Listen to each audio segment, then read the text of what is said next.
मुस्लिम league नून और peoples party आईनी अदालत के क़याम से पीछे हटने पर आमादा। दिजुआ के साथ आईनी अदालत की बजाय आईनी बेंच की तश्कील पर इत्तेफाक हो गया।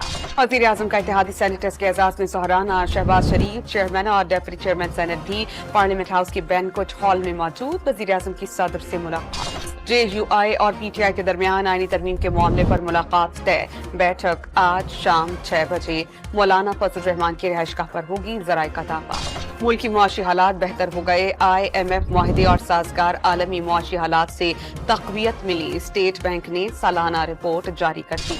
खैबर पख्तूनख्वा हुकूमत ने सूबे के हर फर्द के लिए लाइफ इंश्योरेंस की मंजूरी दे दी। सोलराइजेशन प्रोग्राम और होम स्टे टूरिज्म स्कीम भी मुतारिफ। महकमा एक्साइज एंड टैक्सेशन सिंध ने 3 माह में 55 अरब रुपए से जायद जमा कर लिए। मोटर व्हीकल टैक्स का निजाम 15 दिन के अंदर ऑनलाइन करने के अहकामात जारी। लाहौर के निजी कॉलेज में मुबैना ज्यादती पर एहतजाज का दायरा वसी। मुजाहिरीन के इस्लामाबाद, रावलपिंडी, लाहौर, जहलम और साहिवाल में कैंपसेस पर तोड़ फोड़। लाहौर में हंगामा राई का मुकदमा दर्ज।